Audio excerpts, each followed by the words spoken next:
What's up, fam? Time for another out-of-this-world story from rSpace. Me, 29 male, with my wife, 25 female. 5 years together, 3 years married. She just called me to tell me she cheated on me Saturday night while out of town on work.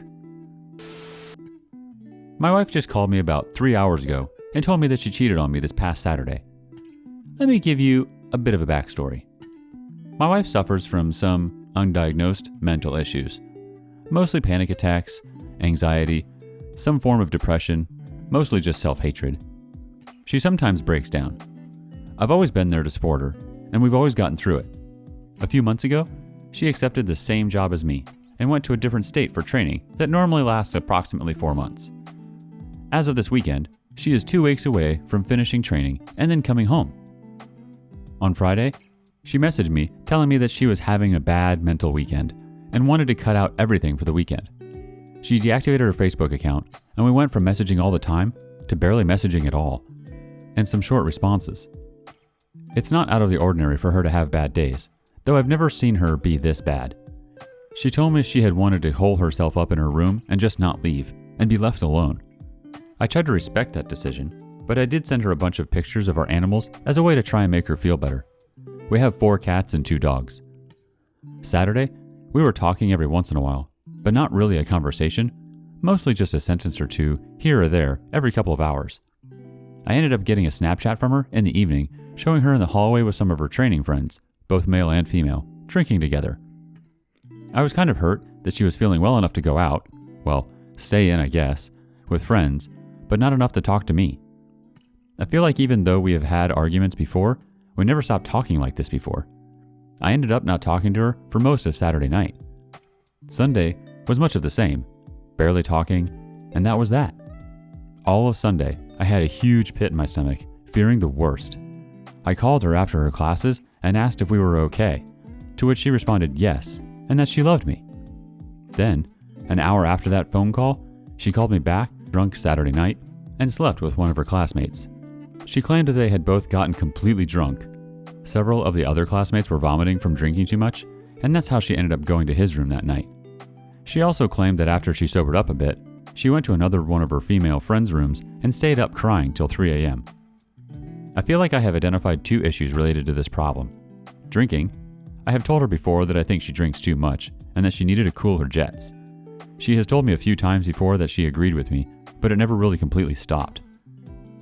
Mental issues related to anxiety and self-hate, which also includes the feeling of being unloved. I have told her for the time being that 1, she needs to stop drinking altogether, and 2, she needs to get serious help for her mental issues, and 3, we need to go to couples counseling once she gets back. I feel bad forcing her to go see a therapist, since I feel like seeing a therapist only works if you want it to work, but I don't know what else to do. I don't feel bad telling her no more drinking. I do believe in the love languages. I always said my love language was through physical things, hugs, kisses, presents, and sex. Her love language has always been through acts, like doing chores, etc. Things that don't cost money, basically. I am certainly not perfect, and don't pretend to be. I am incredibly lazy, so most of the time, I don't do house chores on time, or at all, and will mostly forget to do things unless it's something I really want done. She hates spending money on things, and has always had an incredibly low sex drive. I feel like she doesn't understand my language, and I don't speak her language. Also, the fact she has always had a low sex drive was never an issue for me. I understand that sex isn't the only thing in a relationship, but the fact that she went and had sex with another person despite that just makes it feel 10 million times worse. I am basically asking for advice, or help, and kind of venting to strangers on the internet because I can't really talk to any of my friends or family about this. If we do end up working things out, I don't want them to look at her through colored lenses. I am not here to make her out to be the devil. She is an amazing woman who has done something so terrible to me, I don't know what to do anymore. Alright, folks of the community, let him have it.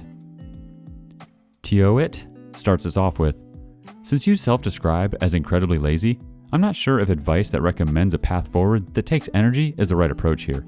Unfortunately, literally all of my ideas require you putting energy into things. I would demand separation for at least a month, but that requires maintaining a house by yourself, taking care of pets, all that.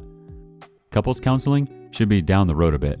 She needs to work on herself first while separated. Unfortunately, it sounds like if you went down this road, she'd likely sleep around to fill the void. Gosh, I'm exhausted myself just thinking about this. I think your issues are above our pay grade. Sorry, man. The OP steps in to defend himself a little bit.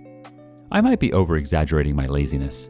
I maintain the house and all the pets right now. She has been gone for the last 2 months and was gone for 2 months a while back. The house was clean, the pets all alive, nothing on fire. I'm not afraid to put in effort, especially when it's needed, even if I don't want to. I just generally don't put in as much effort for things I don't want to do if someone else is there to pick up the slack. That's what really upsets her the most, I believe. She knows I can do the cleaning, I just put it off until later, and she ends up doing it first.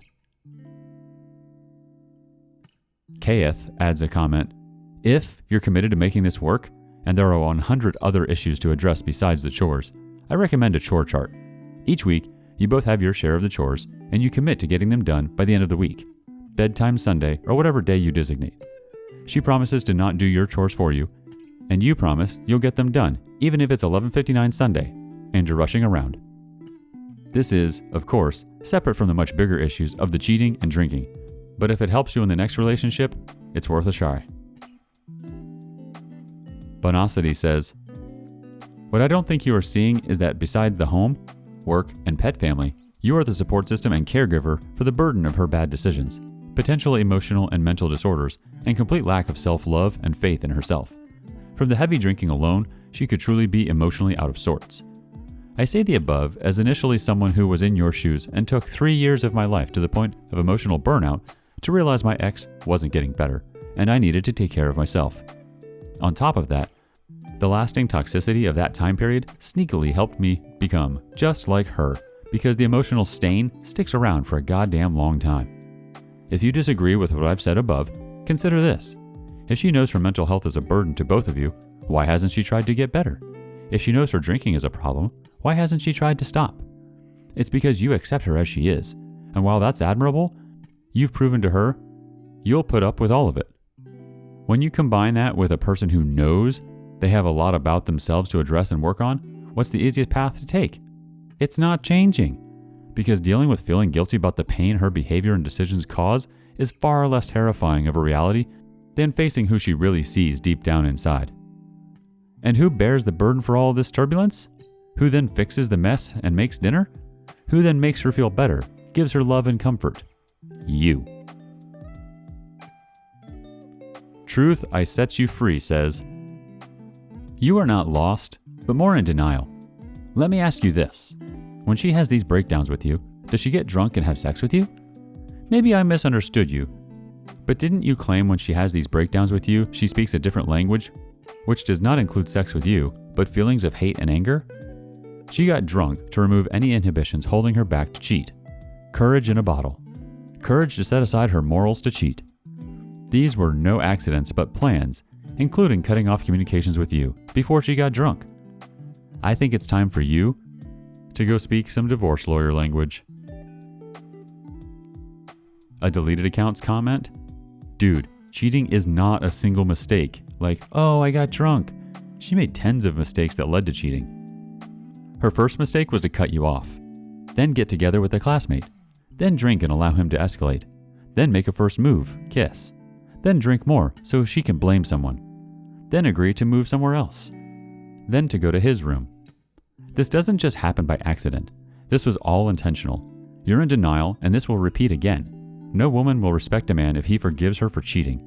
She'll cry and want to be together, and claim so, but deep down and in the coming months, you'll lose all respect from her. Cut her off now. A comment from Coca-Cola Kid says, to be straightforward with you, you seem very calm and forgiving. You need to take time to think things through before jumping into decisions. I take it you have not seen your wife face to face since the incident. You need to get all the facts that you can, as this may have been going on for weeks. Check her social media, including phone. Do you know anyone there who could give you details of what has been going on since the training began? What remorse has your wife shown? I am like others. Do not use her mental health and drink abuse as an excuse. If she can work, then she can function.